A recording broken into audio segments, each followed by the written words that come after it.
الحمد لله نحمده ونستعينه ونستغفره ونعوذ بالله من شرور أنفسنا ومن سيئات أعمالنا من يهده الله فلا مضل له ومن يضلل فلا هادي له وأشهد أن لا إله إلا الله وحده لا شريك له وأشهد أن محمدًا عبده ورسوله أما بعد فإن خير الحديث كتاب الله وخير الهدي هدي محمد صلى الله عليه وسلم وشر الأمور محدثاتها وكل محدثة بدعة وكل بدعة ضلالة وكل ضلالة في النار رب اشرح لي صدري ويسر لي أمري واحلل عقدة من لساني يفقهوا قولي اللهم انفعنا بما علمتنا وعلمنا ما ينفعنا وزدنا علما رب أوزعني أن أشكر نعمتك التي أنعمت علي وعلى والدي وأن أعمل صالحا ترضاه وأصلح لي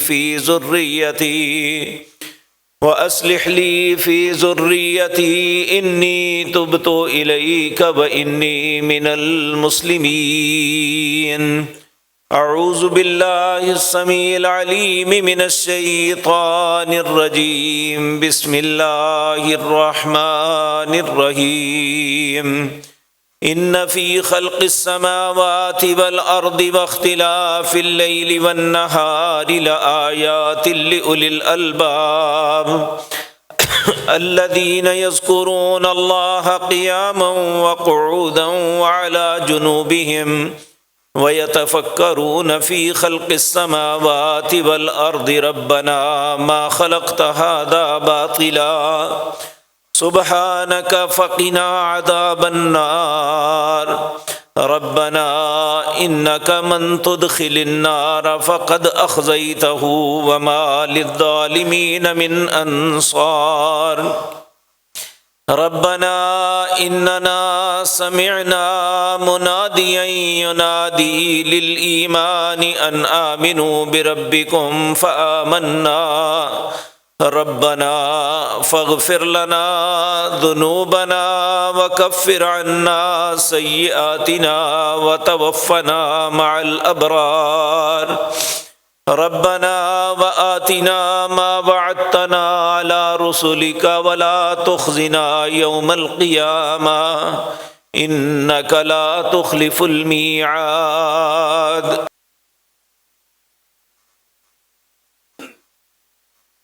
حضرات محترم،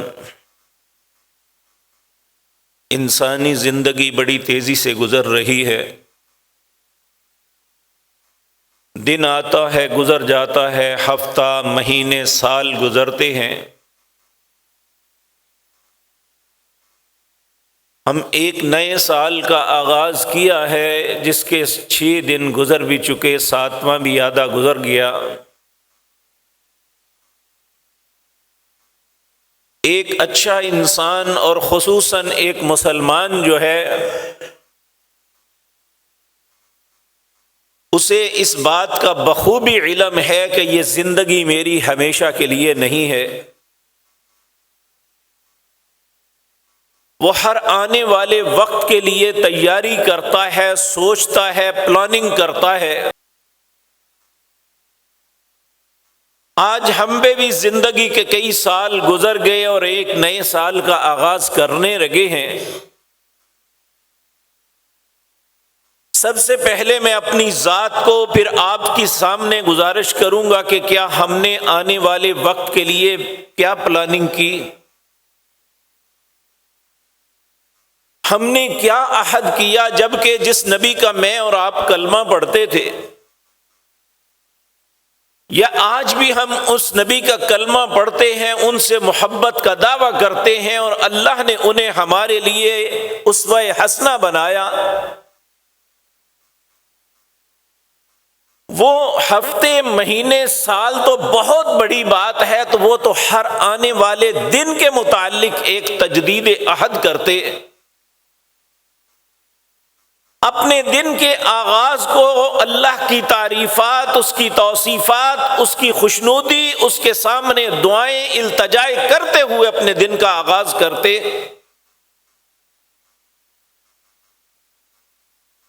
کیونکہ گزرا ہوا دن انسان اس پہ حسرت اور افسوس یا خوشی ہی کر سکتا ہے۔ خوشی اس بات کی کہ اگر وہ اس کا گزرا ہوا دن اچھا گزرا ہے، اس نے اللہ کے فرائض کو پورا کیا، اس نے اپنے رب کو راضی کرنے کے لیے جد و جہد اور کوشش کی، اور اس کی برائیوں کے اوپر اس کی نیکیاں غالب آ گئی، تو اس کے لیے آنے والا دن خوشی کا ہے۔ اگر خدا نخواستہ ایسا نہیں ہے تو پھر ہمیں فکر کرنی چاہیے کہ کل جو دن گزرا وہ ہمارا خسارے میں گزر گیا، اور یہ ایک بات حقیقت ہے کہ جو وقت گزر جاتا ہے وہ پلٹ کے واپس نہیں آتا، جو زبان سے بات نکل جاتی ہے وہ پلٹ نہیں سکتی، جو ہاتھ کام کر دیتے ہیں اس کام کا مداوع نہیں ہوتا، لیکن اللہ رحیم و کریم پھر بھی انسان کے لیے ہر آنے والے وقت میں توبہ کا دروازہ کھلا ہوا ہے۔ اس کی موت کے وقت آنے سے پہلے پہلے اللہ نے اس کے لیے ہر آن یہ کہا ہے کہ تم اپنے آپ کو پلٹ لو۔ آج کے دن میں نبی مکرم جناب محمد الرسول اللہ صلی اللہ علیہ وسلم اپنے دن کا آغاز کیسے کرتے تھے، کم از کم ہم اپنے سال کا آغاز تو اس طرح کر لیں۔ ہر دن نہیں کر سکتے تو کبھی سوچیں، ہم اس نبی سے محبت کا دعویٰ کرتے ہیں تو ہمارے دن، ہمارے ایام کا آغاز اس طرح کیوں نہیں ہوتا جس طرح نبی مکرم صلی اللہ علیہ وسلم کرتے تھے۔ پچھلی مجلس میں بھی یہ بات عرض کر چکا کہ انسان جب سوتا ہے تو یہ حقیقتاً ایک طرح کی موت سے ہمکنار ہوتا ہے۔ اللہ رب العزت نے اپنے حبیب کریم کی زبان سے ہمیں یہ بتایا کہ جب سونے لگو اللہ کے سامنے اس بات کا اظہار کرو، اللہم بسمک اموت و احیا، اے اللہ میں تیرے نام کے ساتھ مرنے لگا ہوں۔ یعنی یہاں نیند نہیں کہا، یہاں کہا بسمک اموت، میں مرنے لگا ہوں،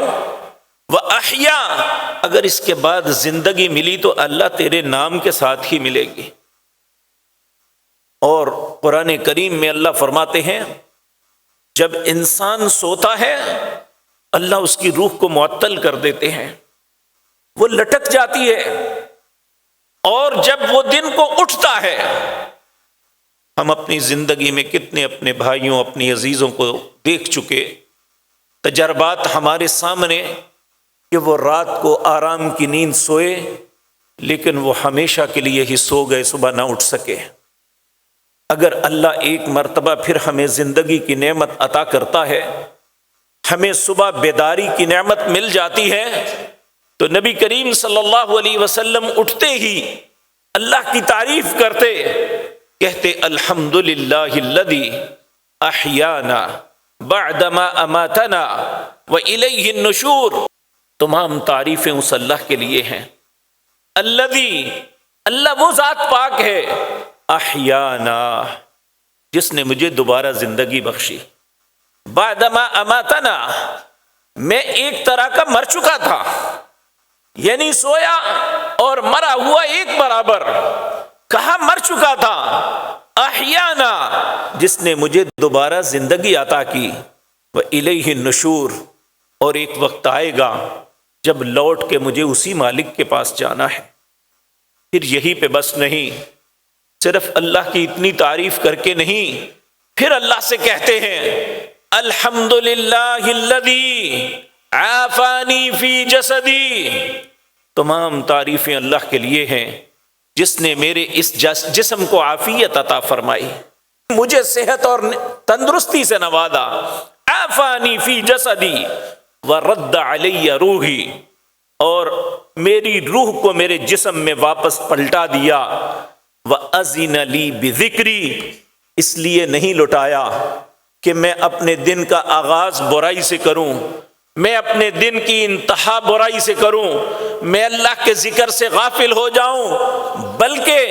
وَأَذِنَ لِي بِذِكْرِي، میں اللہ کی تعریف اس لیے کرتا ہوں کہ اس نے مجھے اجازت دے دی کہ میں اس کا ذکر کر سکوں۔ یہ زندگی دینے کا مقصد، یہ سونے کے بعد اٹھانے کا مقصد یہ نہیں ہے کہ ہم اپنے دن کو غفلت میں ضائع کر دیں، بلکہ مقصد کیا ہے کہ ہم اللہ کے ذکر کے لیے اپنے آپ کو تیار کر لیں۔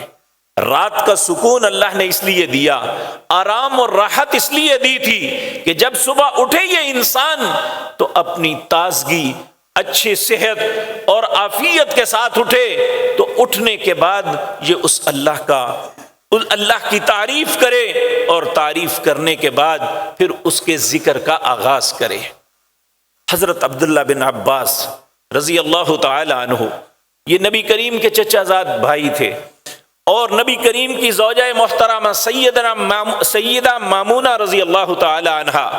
یہ سیدنا عبداللہ کی خالہ تھی۔ ایک دن کہتی ہے میں ان کے گھر گیا، میں نے کہا خالہ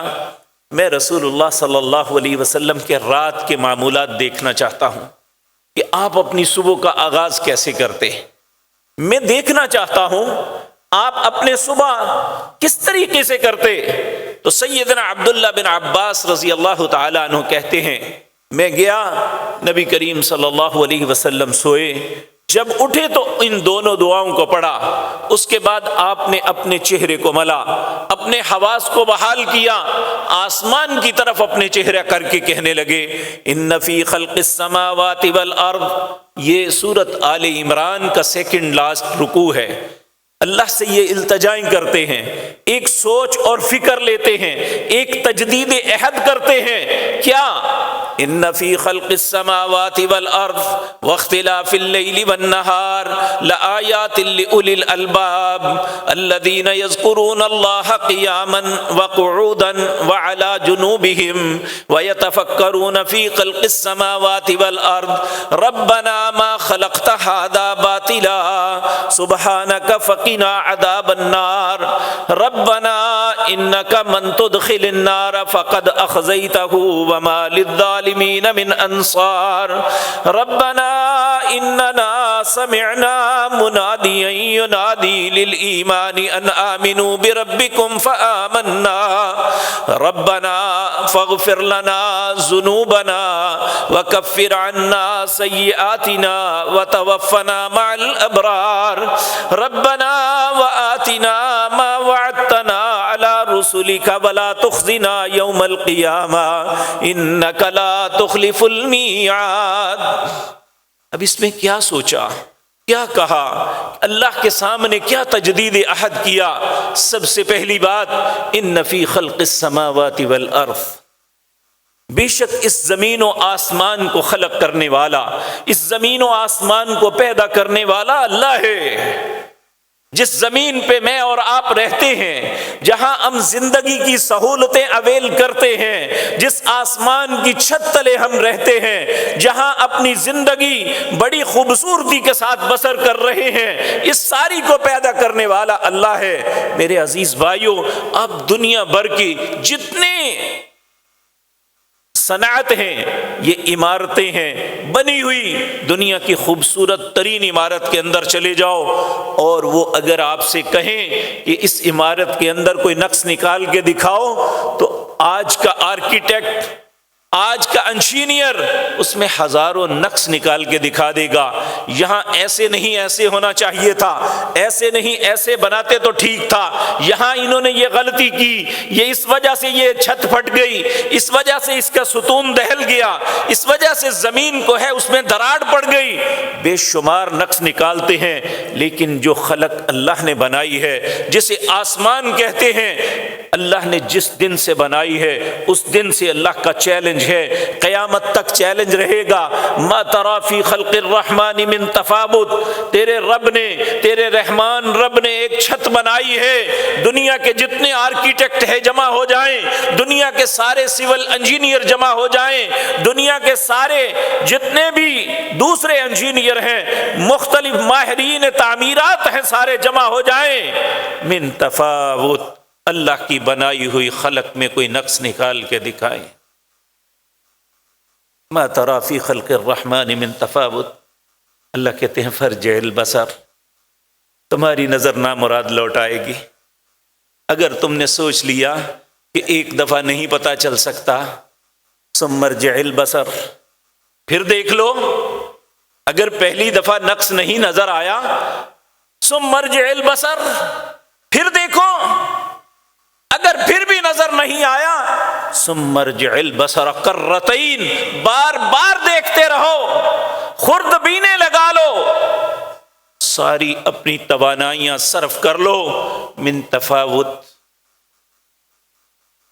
ینقلب الیک البصر خاسئا، اے حضرت انسان تیری نظر نامراد لوٹ آئیں گی، اللہ کی خلق میں کبھی نقص نہیں نکال سکو گے۔ میرے بھائیو، آپ سب سنتے ہیں کہ زمین گیند کی طرح گول ہے اور یہ پانی کے اوپر ہے، اور اسے ایکچول ایسے ہلنا چاہیے تھا، پنڈولیم کی طرح۔ اللہ فرماتے ہیں میں نے وَجَعَلْنَا فِيهَا رَوَاسِيَ شَامِخَاتٍ، میں نے پہاڑوں کو میخیں بنا کے ٹھوک دیا تاکہ یہ ہلنے نہ پائے، تمہاری زندگی میں کوئی فکر مندی نہ آ جائے، تم خوف زدہ نہ ہو جاؤ اس پہ بیٹھے ہوئے۔ آپ دیکھیں جس نے کشتی پہ سواری کی ہے اسے علم ہے، جب وہ پانی پہ چلتی ہے، جب جھولے کھاتی ہے تو انسان کا دل حلق میں آ جاتا ہے کہ ابھی کچھ نہ ہو جائے، حالانکہ وہ لیے پھرتی ہے۔ تو میرے بھائیو، اللہ نے اس زمین کو کتنا بنایا، تو نبی کریم صلی اللہ علیہ وسلم صبح اٹھتے ہی اس بات پہ غور کرتے، ان فی خلق السماوات والارض۔ دوسرا، واختلاف اللیل والنہار، اس کا مشاہدہ روز ہم کرتے ہیں، ہماری آنکھیں کرتی ہیں، ہمارے ذہن انہیں دیکھتے سوچتے ہیں۔ واختلاف اللیل والنہار، کبھی دن کی روشنی آتی ہے، کبھی رات کا اندھیرا چھاتا ہے، اور یہ پروسیس ویسے نہیں ہے۔ اللہ رب العزت سورۃ یاسین میں کہتے ہیں وَأَحْيَةٌ لَهُمُ اللَّيْلُ نَسْلَخُ مِنْهُ النَّهَارَ، یہ رات کے اندھیروں کو کھینچ کے، جس طرح قصاب کھال کو کھینچ کے بکرے سے الگ کرتا ہے، اللہ کہتے ہیں نسلخ، میں اس رات کے اندھیروں کو کھینچ کے الگ کر کے دن چڑھاتا ہوں۔ واختلاف اللیل والنہار، یہ کبھی رات کا آنا، آپ جب دیکھیں، جب ہم فجر کی نماز کے لیے آتے ہیں تو اندھیرا ہوتا ہے، جب نماز پڑھ کے واپس پلٹتے ہیں تو روشنی ہوتی ہے ہر طرف۔ کون ہے جو اس اندھیرے کو پھاڑ کے روشنی پھیلاتا ہے؟ اور جب ہم عشاء سے پہلے آتے ہیں تو ابھی روشنی ہوتی ہے، جب عشاء پڑھ کے نکلتے ہیں تو ہر طرف اندھیرا چھا جاتا ہے۔ تو کون ہے جو اس دن کو رات میں اور رات کو دن میں بدلتا ہے؟ اے حضرت انسان سوچ کہ اس نے رات کو تیرے سکون کے لیے بنایا اور دن کو تیرے معاش کے لیے بنایا۔ اے اللہ، تیرے گھر میں بیٹھے ہوئے تجھ سے التجا کرتے ہیں، اے اللہ زندگی کا 1 سال کم ہو گیا، موت 1 سال قریب آ گئی، اللہ ہماری خطاؤں کو معاف کر دینا۔ اقول قولی ھذا واستغفر اللہ۔